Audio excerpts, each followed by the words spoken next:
quinta-feira mais cansada do que na sexta. Quem está do lado do trabalhador?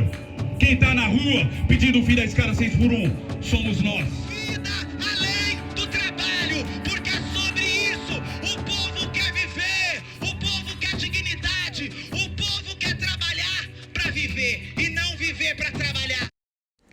Segundo o Departamento Intersindical de Estatística e Estudos Socioeconômicos, mais de 14 milhões de trabalhadores brasileiros se encontram em um emprego na escala 6x1. Não conseguem ver a família, não conseguem realizar os afazeres domésticos, não conseguem viver. Enquanto isso, ouvem discursos de liberais dizendo que todos têm as mesmas 24 horas, incitando uma falta de sucesso por causa de uma suposta falta de esforço. É a lógica da meritocracia. Evolui na vida quem merece mais. Mas quem define o merecedor, afinal? O conceito de trabalho é distorcido para provocar a exploração e a subvalorização do empregado. No dia 1º de maio, Dia do Trabalho, a equipe da agência foi às ruas para saber a opinião das pessoas sobre a meritocracia e o trabalho. Confira a seguir. Qual é o seu conceito de trabalho? Olha, o trabalho é uma forma que você tem para poder se aperfeiçoar, se aprimorar, se desenvolver e, obviamente, ser recompensado por isso. É uma maneira que muitos cidadãos de todo o planeta encontraram e a única forma que possuem de obter alguma renda para poderem viver com dignidade de preferência. Para mim, trabalho ele vai um pouco além disso. Eu acho que até por ser mulher, eu acho que a gente tem muito essa questão do trabalho de cuidado, né? Então, acho que para além dessa função social do trabalho, tipo, de remuneração, eu acho que a gente também tem todo aquele trabalho de casa. Acho que a gente não deixa de pensar nisso enquanto dentro do nosso papel feminino. Eu acho que para além dessa questão, né, de exercer um papel dentro da sociedade de forma mais ampla, tem todo o trabalho individual ali. Que é o que a gente sai de casa, trabalha para o patrão e volta para casa no final do mês. Mas para que esse trabalho possa acontecer de maneira qualificada, também existe, por exemplo, o trabalho doméstico. Lavar as roupas, lavar os pratos, cuidar das crianças. Então tudo isso é trabalho na nossa concepção. Com que você trabalha ou já trabalhou, e você acha que esse trabalho que você realizou, realiza, ele é valorizado? Eu, hoje em dia, trabalho com política pública, né? Trabalho já há alguns anos com isso. E o trabalho no Brasil, ele não é muito bem valorizado, né? A gente continua trabalhando nessa escala 6x1, a gente continua tendo que lutar o tempo todo pelos nossos direitos, para conseguir garantir que o trabalhador seja cada vez mais valorizado no nosso país. Então ainda conseguimos avançar muito, né? Com muitos direitos, mas precisa avançar ainda mais. Olha, o Brasil, infelizmente, ele tem uma tradição já há muito tempo de pagar pouco para os seus trabalhadores. Apenas aqueles que executam funções muito incomuns, raras e únicas têm uma remuneração melhor. É óbvio que estudar e se aperfeiçoar, se formar, tem mais possibilidade, aumenta as possibilidades da pessoa ganhar mais. Agora, uma pessoa que trabalha com serviços essenciais sempre deveria ser valorizada e respeitada, que é o principal.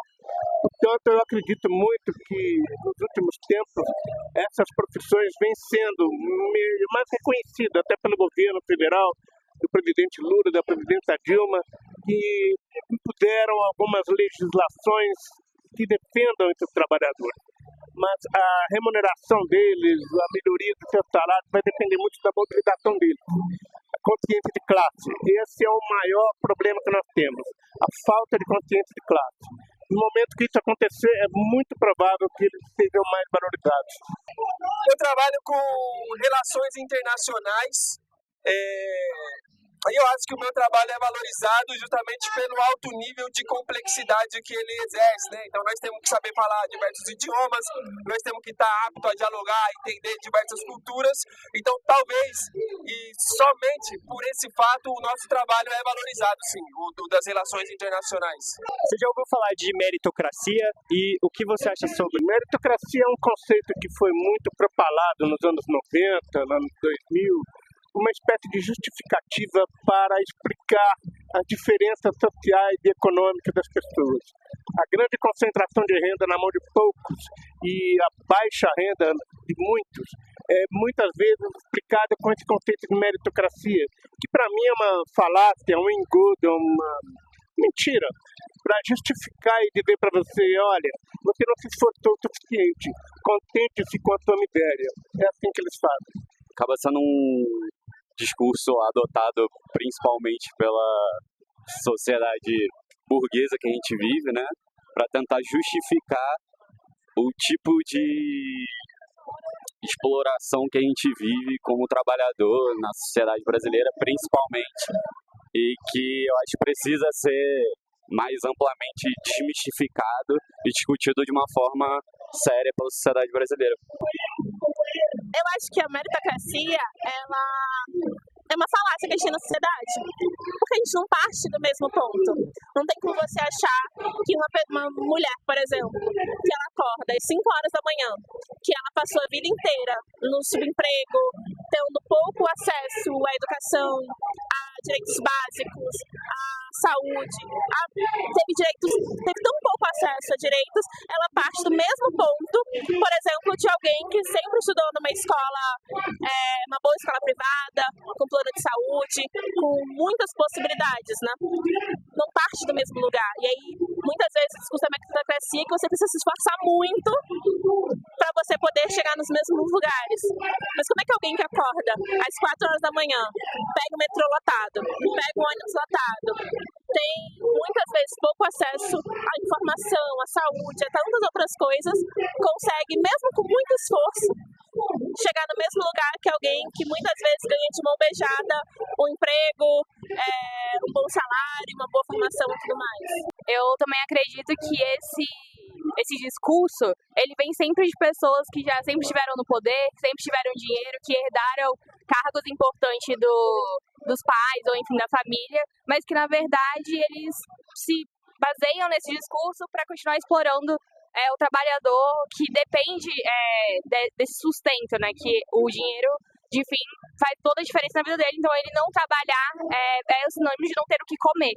Então, quando a gente pensa na meritocracia, quando a pessoa ela fala quem quer dar um jeito, quem se esforça chega onde quer, é a maior mentira que existiu. Porque se fosse assim, pessoas que têm muito esforço, até mais um trabalho, como posso dizer, mais mão na massa, assim como trabalho de gari, trabalho de professor, que além da jornada ali dentro da escola, tem que chegar em casa, corrigir trabalho, fazer não sei o quê. Então, essas pessoas sim teriam sucesso financeiro, né? Assim, e não é isso que a gente vê na vida real, né? Com certeza isso é uma ideologia propagandeada pelas elites no sentido de justificar suas próprias ações e no sentido também de convencer a própria classe trabalhadora que o seu sucesso depende apenas de si mesmo, né? Então, individualizar, fazer com que o indivíduo acredite que ele é responsável por si próprio. Mas nós vivemos numa sociedade coletiva, querendo ou não, e numa sociedade hoje que está pautada pela exploração da classe da elite para com a classe de baixo, a classe trabalhadora. Então, sem sombra de dúvidas, a ideologia das elites, a ideologia da classe dominante, ela vai acabar permeando e convencendo o imaginário popular, né? O imaginário das classes que são vítimas dessa própria opressão e dessa própria ideologia. Qual você acha que é a importância dessa luta, principalmente dessa parte da 6x1 agora que está acontecendo? Essa luta que a gente está aqui hoje defendendo para além de todo o benefício econômico que realmente existe, se o trabalhador está feliz, está descansado, ele tem mais tempo para gastar dinheiro, para usufruir mesmo do lazer que o país oferece. Mas para além disso, o trabalhador vai ter tempo para se cuidar, para ver com a família. O meu pai, ele sempre foi comerciante, ele sempre trabalhou no comércio e não teve uma vez na vida que eu consegui ver meu pai trabalhando menos do que 6 dias da semana e às vezes até 7.